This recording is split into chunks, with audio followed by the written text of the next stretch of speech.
Can I just check everybody can see that? Yeah, fantastic. Okay, so today we're delighted to welcome John McNee, Akansha Singh, Liliana, Piotrowska. Am I saying it right? Kind of. And Hazel Hepburn as well, who are part of St Mungo's Academy in Glasgow. Also Pauline Wilson, who works with FAIR Scotland, and who has been supporting and linking in with the school to do a lot of kind of the wellbeing support with young people there. So it's been a real journey for ourselves at YouthLink Scotland as well. I suppose my own background comes from kind of a different place of health and well-being as well, and understanding the difference that youth work can make on young people's lives, and kind of being that early intervention and prevention, but also for a lot of young people as well, then it can be that first point of contact as well. Do you know, where if they're not comfortable talking to somebody else, they can go and speak to their youth worker, or that kind of facilitating discussions in a safe environment or with peers or things as well. And what was trying to find was, although it was happening, we weren't necessarily telling the rest of the world that. So we understood that was just something that youth work did, but we weren't necessarily articulating it or demonstrating the impact that youth work really makes in that. So there's been a real journey, if you like, since came into post in 2017 to make sure that mental health was part of the agenda and part of, you know, what everyone was talking about. So in 2017, just for a bit of context, within the National Youth Work Conference, we worked with the NHS to develop the first ever kind of themed approach to the conference, looking at mental health and wellbeing. We created the Link magazine around that as well. We looked at the National Youth Work Awards and introducing kind of mental health as one of the different categories within that, again, to showcase what the sector are doing around that space. We were quite lucky we were able to get part of kind of the mental health task force. We worked with CME with their steering groups and public mental health collaboratives, etc. We're also part of the Rural Mental Health Forum and Suicide Prevention Workforce Group, kind of early doors. But then, as I say, the main one we're going to focus on today is kind of the Heids Together project, which I'll put chats in there. So that was kind of all pre kind of COVID-19, if you like, and then this horrible COVID-19 came along, and we suddenly found that we were all kind of sort of in our own spare rooms or looking at ways to continue to support young people with their own health and wellbeing, mental health, delivering health and wellbeing packs, and just making sure that, looking at kind of that isolation, how are we continuing to make those linkages when young people and youth workers actually need it more than ever. So an opportunity came up to look at there was the fund, the Wellbeing Fund, and it was actually, I was looking at Twitter at the time and realised there was a huge amount of youth workers that were already engaging with young people and doing some incredible work, but there was nothing kind of bringing them together or being able to showcase what they were doing. And similarly, there was a lot of young people that were developing solutions for other young people and for youth workers as well. And quite often as well, they have the answers themselves, you know. So so we looked at developing the Heids Together resource, which is a wellbeing and youth work resource, which is hosted on the YouthLink Scotland website. We received 72,500 for a 3-month project, so it was intense, and I'm sure the young people will say the same. You know, we had quite tight turnaround to pull something together. So it was important that we were working with youth work organisations that were already engaging with young people around this space. So we had a mixture across the whole of Scotland, looking at kind of equality organisations. We wanted a mix of uniformed and local authority, charities, and a kind of sort of geographical spread as well. So the groups we worked with was Scout Scotland, LGBT Youth Scotland, Passion for Fusion, Glasgow Life, St Mungo's Academy and FAIR, and Dumfries and Galloway youth work team. Plus we worked with 2 mental health charities, so that was See Me and Penumbra. In terms of what the resource was to look like, it was to explore how we could use digital kind of methods and methodologies, if you like, as kind of part of the solution as well. So we wanted a kind of right mix. You know, we didn't want everybody creating the same things. So we met with the group to decide what was their kind of sort of key strengths or areas they wanted to work on. And in the end, we had like a mixture of podcast, videos, ebooks, different toolkits, and also kind of sort of story cards and wellbeing pizza. As I said before, like one of the groups obviously was St Mungo's Academy and Fair, who looked at kind of sort of developing story cards, but they also were really interested in that podcast element and looking at what loss meant for young people during that time. So I'm not going to kind of say too much about kind of their part, because they'll come in and they'll explain a wee bit about that. And then there's an opportunity as well to take part in a podcast. For those of you that wish to be part of that, and the young people will actually lead you through a discussion, which can then be hosted on their site as well, and on their own kind of sort of resource. The benefits in terms of for the youth workers and organisations, we were saying, well, there's a big benefit about kind of looking at continuous professional development around mental health and well-being. So we worked with, as I said, Penumbra, who have a resource called YROC, which is good at kind of sort of looking at the impact of mental health and well-being. They also delivered training around self-harm. And then we had CME as well, focusing on kind of a stigma and discrimination lens as well, and making sure that it was looking at how do we reduce stigma and discrimination around discussing mental health and well-being. There was the opportunity to learn from others for the youth workers as well, access to digital resources, that kind of connection, because youth workers were telling us as well that they kind of struggled with that loss of connection too. There's increased confidence around the subject of mental health and well-being, funding at a time of crisis as well, because obviously it was bringing in funding and helping when we were in the midst of the first kind of sort of lockdown as well, and there was that kind of, where is funding going to come from at that time.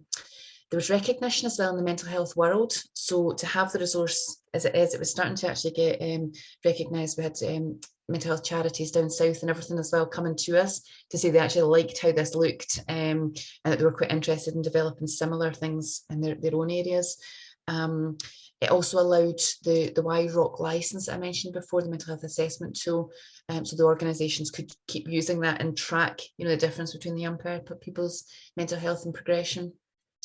And it was also a support for their own selves, because some of the youth workers were actually struggling too, in terms of just having that connection with other youth workers.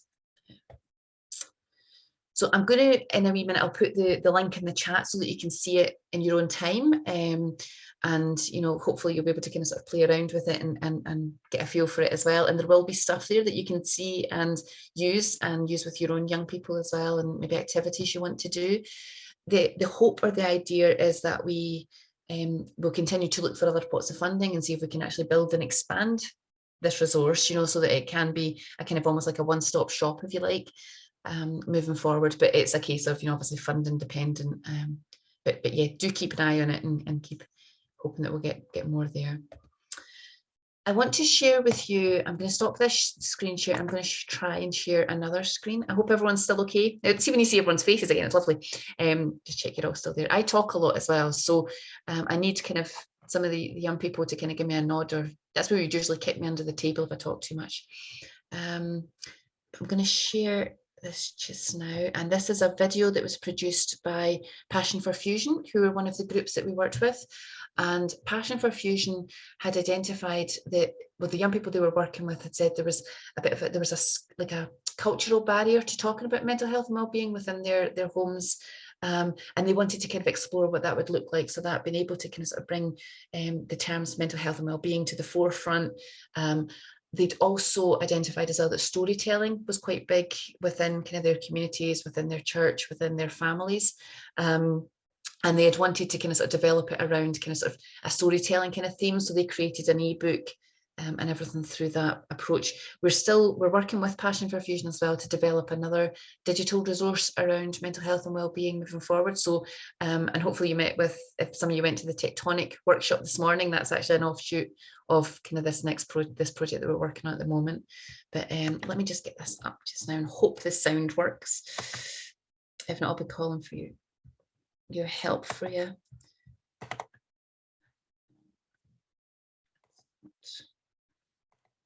Oh, honestly, modern technology. Have you shared sound when you click share screen? I tried, and I will try it. It's in the bottom left of There you go, share sound. Oh.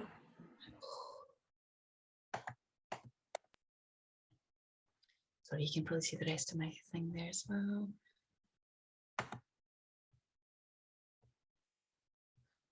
Can you? There's actually no sound at the moment. But... Melton has been travelling and stopping During his travelling, he has had the time to ponder his experiences. Milton believes in helping communities through storytelling. In Milton's culture, experiences are the best wisdom. Life is the best teacher, and passing on knowledge is the classroom. Milton has set off after a long journey and approaches a village he has never seen before. He walks over some sand dunes and sees a tree where he can rest. Under the big oak tree sat Manju, Ben, Jacob, Ethan, Kenneth, Joseph, and Kayla. They liked to come here and play and talk. It was their hangout place after school. They saw an old man walking towards them. They are taught to be helpful and kind, and the old man looked tactful. Jacob, intrigued by this stranger, felt safe enough to approach him. Even though they had been taught to avoid strangers, they were confident. As they were a very large group, surely this man could do no harm. Being respectful to elders was part of their village values. What brings you here? I was displaced by a small, tiny virus called the Corona King. Ever since he came around, I've been moving from village to village, telling people about my experiences and enjoying the simpler but finer things in life. A virus can do such harm? Well. You wouldn't think so. This tiny king had a crown on his head and came with an army, a fearless army. They had all but one intention: to kill. They moved swiftly across the land, passing themselves through the human touch. The entire world was filled with fear. The rulers insisted that everyone stay in their homes. They were forbidden to go to work, forbidden from going to school, forbidden from even seeing their friends and families. Only the doctors and those delivering food were allowed to go outside to deliver health and safety to the people.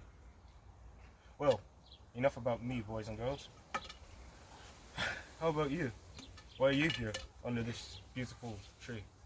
After school, we usually come here to talk with our friends and catch up about what's happening in our lives. Well, you look a bit tired. Are you sure you don't need some more sleep? Well, to be honest, I haven't been sleeping well. Ever since my brother passed away, I haven't felt the same. I've been kept up at night thinking, and I always feel exhausted. It's like I want to be seen as strong, but I don't know what to do. So I come here to talk with my friends and just forget about my sorrows. Cheryl, I'm very sorry for your loss. It's okay to cry. You know, when we lose someone we love, it's never easy. Don't feel bad for it. It's normal. You're a human being. I want you to know that it's always okay for me to talk to someone. And you don't have to be strong for anyone, because what you're going through is hard.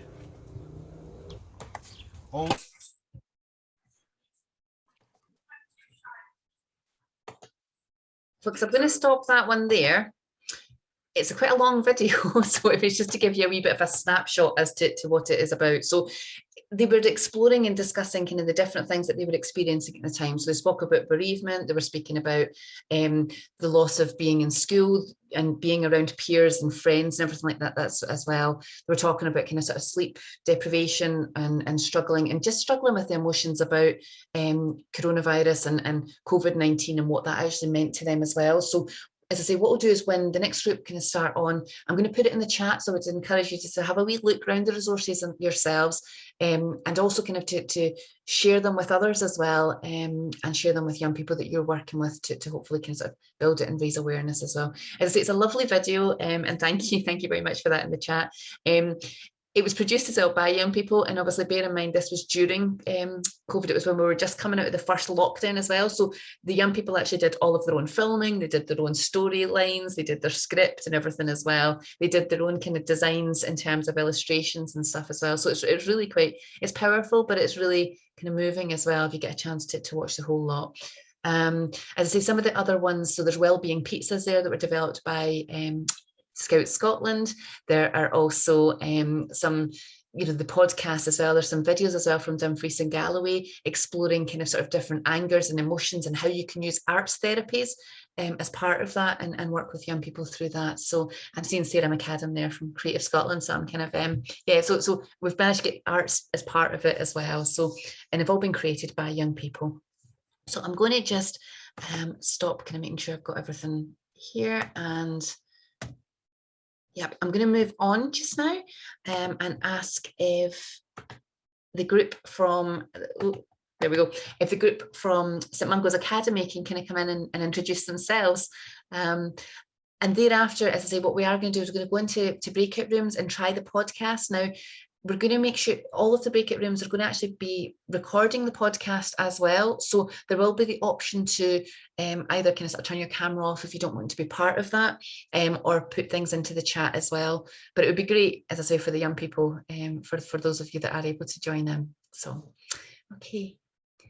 Liliana, where are you? Are you all using the same camera to start with? Yeah. Cool. Okay.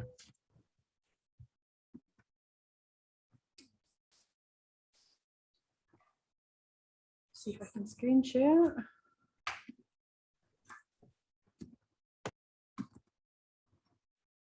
Can everybody see that all right?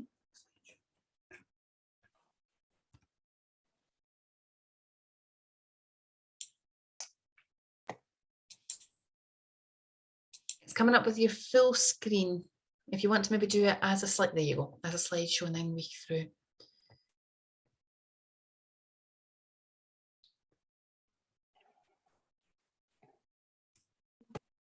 Hello everyone, I'm Liliana and I'm one of the 13 young people from St Mungo's Academy, and we're known as the Mongol Mental Health Ambassadors.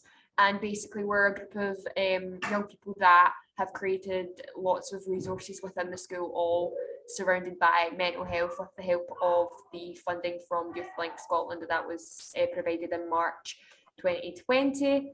And we've created resources such as podcasts, tutor takeover, leaflets, coping cards, and etc. All that sort of stuff to support young people within the school. That's a wonderful photograph of us there. So our reason why is because we felt there needs to be a focus on loss and bereavement during the first lockdown, because it was such an unexpected shift for everyone really, and that's where we felt we need connection and friendships more than anything. And we done this through the creation of the podcast all digitally, because this was the most important thing, to do it through digital media. And then that's how the Pure Mental Health podcast was created, and we all spoke about our own experience via Teams and recorded podcasts for that. And I'm going to pass you on to John. Hi everyone, I'm going to be speaking to you a little bit about what we've done as a group so far, and as you can see, we've done quite a lot. One of the first things we've done was we took part in What is the Harm training from CME, and we've done this on Zoom. And it was only a few of our ambassadors, which we then delivered to the rest of the ambassadors, as well as the whole staff within our school community. And we also created youth work resources during this time too. We've also created a large amounts of support resources for other young people and peers. So we've created leaflets to support mental health in all 4 of our schools' most common spoken languages, which are English, Arabic, French and Polish. In addition to this, we've also created a podcast series, as Liliana mentioned, and we'll be able to hear a little bit more about that later. On top of all this, we've created tutor takeover and PSE lessons to go to all classes within our school community, and we've also created coping cards, again, that we'll see a wee bit later on. We've also worked in partnership with Glasgow Caledonian University for the SMILE study, which was informing their research that they were doing. However, this partnership has now led to a development of mental health strategy across our whole school, and has now led to working alongside PhD students who are coming into school and consulting on improving staff and pupils' mental health across our school. Hello everyone, so this is our Mongol mental health logo. It consists of the green mental health ribbon as well as our school badge. We drew up many different designs and we put them all together to design this, and we sent it away to a graphics designer and they produced that. We chose to get a logo because it's something to represent us, so we're easily identified within the school, so the pupils know who we are. And also it gives a logo to represent all our hard work that we've done as well. This week is Child Mental Health Week and we're giving out the logo as stickers, and we're collecting money so it can be put towards new strategies to help develop new things to target mental health problems within the school. Hi everyone, I'm Akansha and I'm going to be talking to you about kind of our leaflet. So here's a conveniently placed example of our leaflet. Sorry, there's the front. That's not the front, sorry. One second. This is the front and it also has our logo on it. As you can see, it is really pocket sized, so it's very convenient to kind of take around. On it, we basically have kind of quick tips and helplines on it, and it'll also be online, so it's easier to access. And we also had it translated from English into our top 3 spoken languages, as John said, which are Polish, Arabic and French. On it, we've got tips on kind of like sleep and how to eat well, and we also cover in this little leaflet some of the stuff we've addressed before. So some of the themes we've discussed, which are things like self-esteem and confidence, and it has kind of our podcast, everything that we've kind of done in a little leaflet. It also links to other organisations such as CAM and the Samaritans for people who want to outsource some help there. And then lastly, we also have the pastoral care links for a little bit of signposting. So if a young person really needs some help and support, they can contact their teachers there. And as you can see, it has our logo that Hazel talked about. It also has our school motto on it. And I think it's a great way to kind of showcase all of our work and all of our presence, even if we can't physically tell people about it. Yeah. So I'm here to talk about the Pure Mental Health podcast and the different series that are part of the podcast. So basically for the first lockdown, we focused on loss and bereavement, and we interviewed teachers and pupils via Teams to discuss, how the difference and the shift that we felt throughout the first lockdown. And we also wrote stories that depicted our own experiences throughout the first lockdown, such as loss of friendships, grieving, how COVID changed everything, which is a story that will be heard later on. Then when we came back to school, there was a sort of need to rant, hence the rant series, where we had 2 young people, 3, just talking about certain topics that they felt passionately about and raising awareness on that, hoping that, the people that listen to it relate to it and feel less alone. When we went into the second lockdown, we felt that there needs to be a certain focus on loneliness and isolation, where we yet again interviewed teachers via Teams. We interviewed each other via Teams, and that's how we kind of all connected and came together through recording these podcasts and talking to each other all about our own worries and anxieties, which helped us to feel better and less alone. Then we created the BME podcast section, which highlights the different mental health services and for BAME young people, because we felt there's a lack of that, and to raise awareness of that is really, really important. So yeah. I'm going to talk a little bit more about some of the other creations that we've created. Just to say that kind of aim of our podcast was to basically allow people to hear experiences in a time where we could not see each other. So basically to be able to connect digitally to show people that they're not alone in this tough time. And alongside that, to complement our podcast, we also created a happy songs playlist on Spotify. And it was to basically be able for pupils to be able to share kind of music and songs that they listen to when they want to feel happier, when they're feeling sad to feel more happy. And it was It was another way to show that you don't necessarily need to be together physically to connect through music. And we also made coping cards, and they were kind of little tidbits of encouraging advice that were given in packs to pupils during one of our tutor takeovers. And they were there basically to help pupils to think of positive coping strategies to support positive mental health. And you'll be able to see some of the examples here. So they're really colourful. They have little kind of tidbits of things like exercise and finding a new hobby or watching a movie, which are little reminders on how to positively take care of your mental health. Hi again, everyone.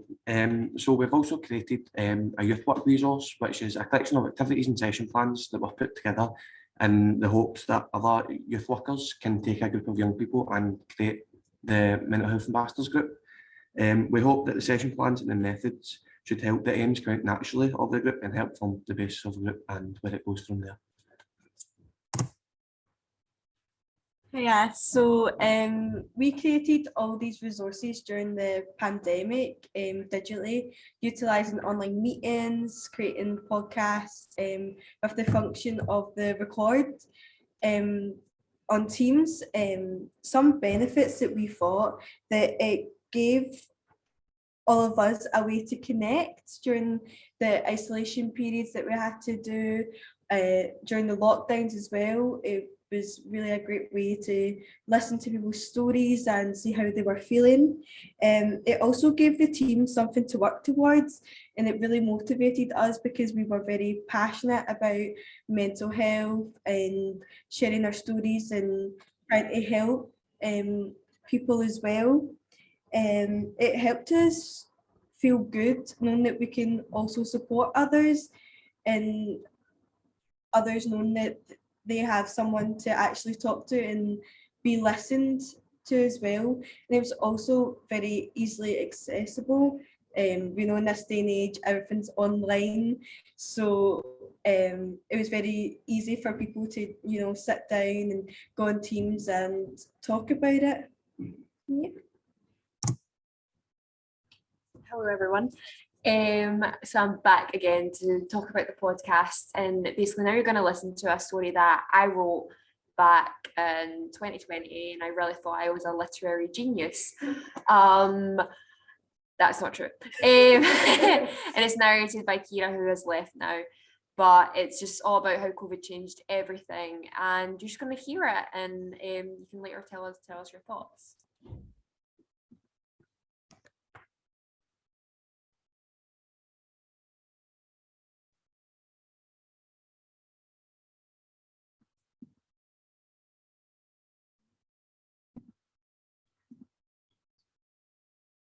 Coffee dates.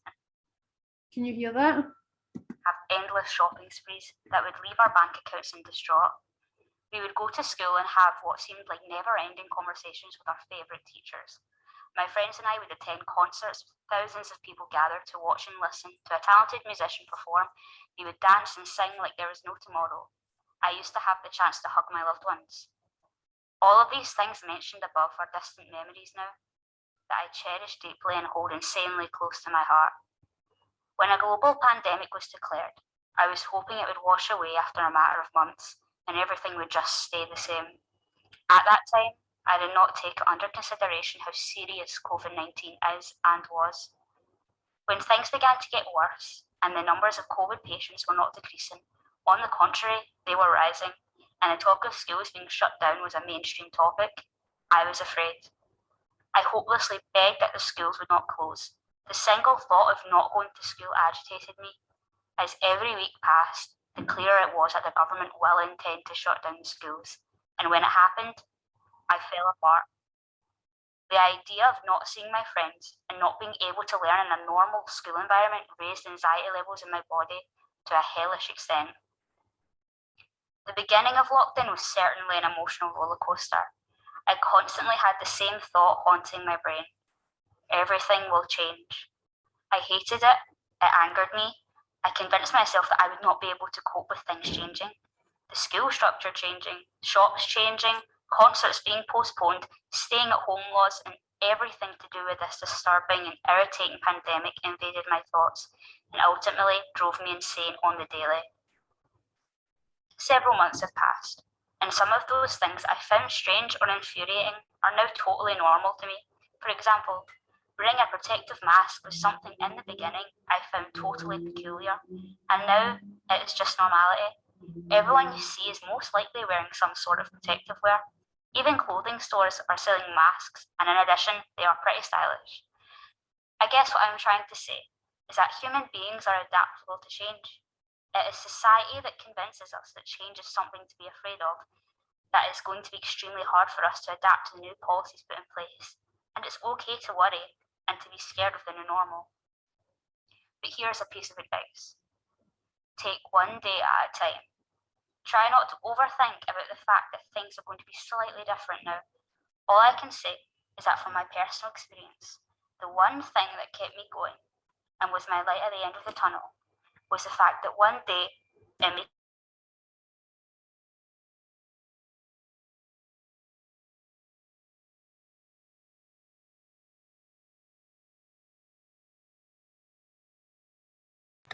Hello, I think we've lost the sound. Oh. as people, we're even more so powerful, and if we do this right, we will conquer it.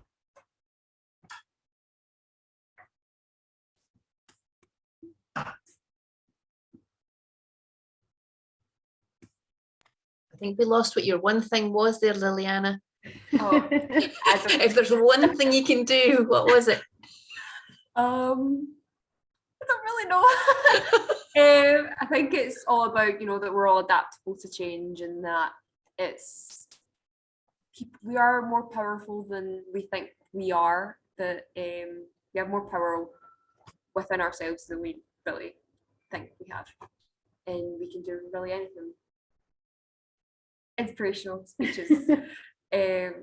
So now we're going to go into the breakout rooms, and these are the questions that we're going to ask. It's going to be a really lovely discussion, and it will be hopefully part of the podcast. They will be recorded, and if you don't feel comfortable, speaking, you can always put it into the chat box, and that can cause a discussion there.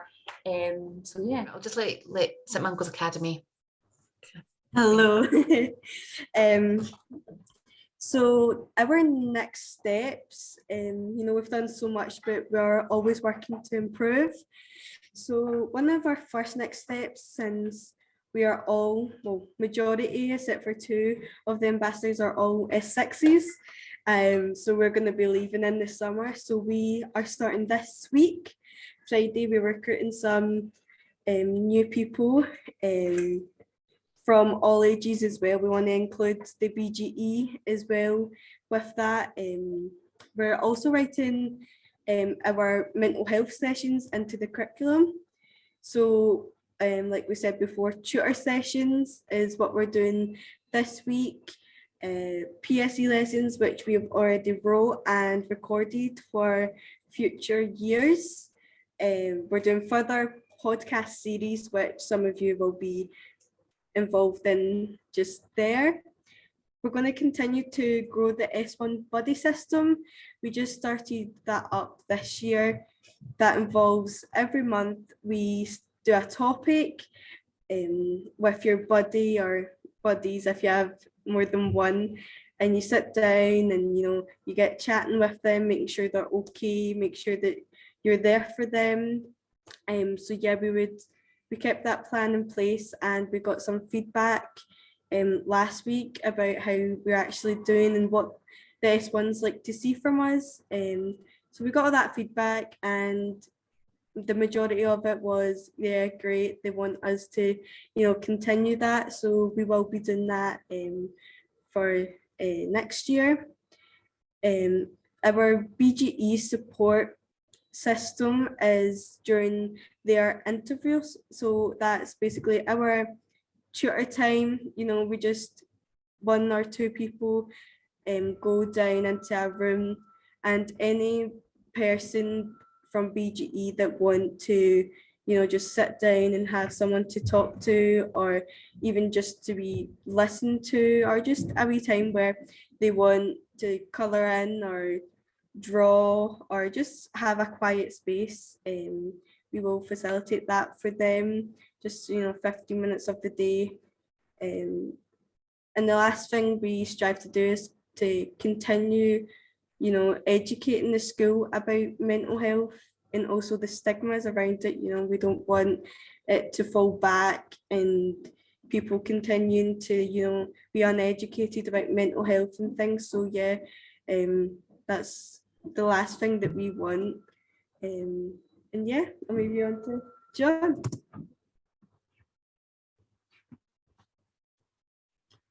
So as you know, we have done so much, and as you can see, we wish to do so much more. So we just want to say thank you so much for listening today. Thank you for all your support too.